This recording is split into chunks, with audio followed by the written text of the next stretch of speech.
Hi everyone, welcome back to my channel.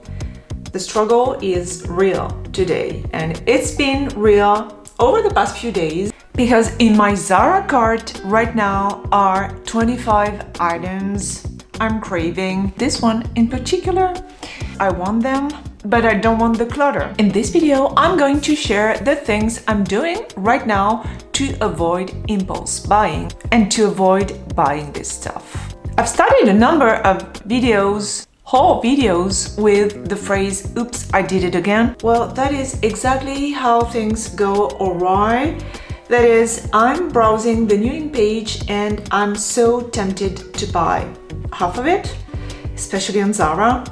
Zara makes sure there's always a lot of tempting stuff to drool over in their new page, among others, but that's marketing and that's beside the point right now. So what can you do technically to avoid splurging? What I can say for sure, and this is why I didn't complete this order, is I don't buy immediately. I found out that if I resist finalizing the order and if I wait like at least 24 hours, 9 times out of 10, I won't buy anything. And this is exactly what happened since I've had these things for nearly a week now. I didn't buy them immediately, and here they are in my cart, safe, if I may say, in my cart, but I didn't buy them. This is probably the most important tip: don't buy things immediately. What you can do next, and what I'm doing at the moment, is you take your basket and you examine everything you want to buy and think, do I have something similar in my closet? For this amazing denim maxi skirt, for instance,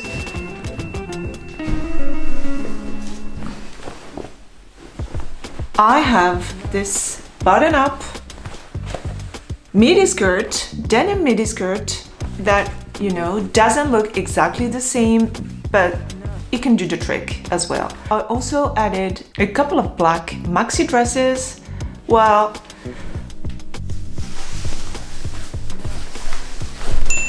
for the lace one, I have this pleated maxi dress. I've had it for a couple of years, which could do the trick. I also have a designer cutout dress I wear in the summer, so I clearly don't need them. What works really well too is think of the things you have in your closet that you've not worn yet. I really love this set, but I have this set I bought like a month ago. I haven't had a chance to wear yet. So I'm thinking, wear this stuff first before buying some more. Because clearly this is cute, this is very cute, this is very trendy, but I'm not wearing it. And maybe I won't wear this set too. So I think of the brand new stuff I have that I'm not wearing, but I also think about the clutter and the mess. Clearly my closets are overflowing, and the last thing I need is to buy more stuff and to buy things in bulk. And sometimes miracles happen, and this is enough. Just thinking about the mess is enough to keep me from buying more. I love to compare my shopping habits to my diet. I personally find it easier not to shop at all, and this is the same with chocolate, for example. I find it easier not to eat any of it, and I think it will be way more difficult to eat just a square and resist eating the whole tablet, for example. All or nothing. This is the way I am. And talking about all or nothing, sometimes deciding to go on a shopping ban helps too. After my last massive splurge at H&M, I had promised myself to stop buying clothes for a while. Well, I know that if I break this promise once, I'm bound to break it, you know, a number of times. Once again, it's easier to stick to an all or nothing policy rather than trying to be reasonable and failing. One thing that definitely helps too, if you have a YouTube channel, is to say things on YouTube, because you're holding yourself accountable. Or if you don't have a YouTube channel, tell your friends, tell your family. And I can guarantee you'll think twice before you splurge. This is exactly my case. This has been the case for shoes. I've done a couple of shoe reviews on my channel, but I ended up returning the items because I had this promise in mind not to buy more shoes. When I did my review on my Dior boots I bought for my birthday last year, I had pledged not to buy more shoes. And I stuck to it. The most difficult thing actually is to break the habit of impulse buying. This is why the all or nothing policy works best. It's like flexing your no shopping muscle or the no-go area in your brain. After a while, it becomes easier and easier and you don't buy as much. A really useful tip too is try to find something you don't like about the item.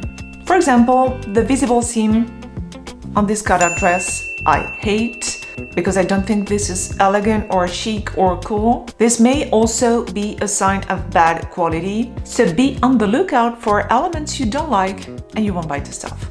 At the end of the day, we have to ask ourselves what's important. We have to think about our priorities. As I've said on my channel, mine is to be more intentional when it comes to spending and buying clothes. I really want to make the most out of my closet. I want to wear the things I have and the things I love more, like this beauty, for example. And buying new stuff won't help at all. It won't help me achieve my goal, which is to be more grateful and to appreciate and enjoy the things I already have more. Clearly, satisfying the urge to buy new stuff to get a dopamine hit is really less important. I want to be more intentional, but I also want to save time and money because clearly buying so much stuff at once means you have to make space for it. I've stuck to a purge after you splurge policy over the past few months. It's helped a lot reduce the clutter, but clearly I need to do more or I need to buy way less. So even if I'm tempted to buy and to splurge, I think, is it worth the cost per clutter? Is it worth the time and energy? It's certainly not worth the money because let's be honest, the quality of most of the stuff we're buying is not that great and most certainly it's not worth my time and energy. The more inventory, the more energy and time you have to put in order to keep things organized, air quotes, and to keep clutter at bay, or most of the mess at least. And the more I think about it, the more I realize this is clearly not worth it. This is clearly not worth my time, my money, and my energy. One of the reasons I didn't complete this order too is that some of the things, like the tank tops, I can't wear right now. So if you can't wear something right away, it's better not to buy them and wait a little, maybe. Now, I know I've heard it a lot on YouTube, get it before it goes, on Zara especially. And it's true, a lot of the most fashionable pieces sell out almost instantly. Or you know what, if they sell out, maybe that was meant to be. Maybe you were not meant to have them. All the more so that, and this is kind of counterintuitive, I know. As I told you, Zara new in section is always full of amazing things. I tell myself, well, don't buy now because there will always be more fabulous items waiting for you in the future. And that's it for today. I hope you find these tips useful. Now tell me, how do you resist impulse buying? I want to know, and I certainly could use more tips as well. Vi prego una buona giornata, baci e scialada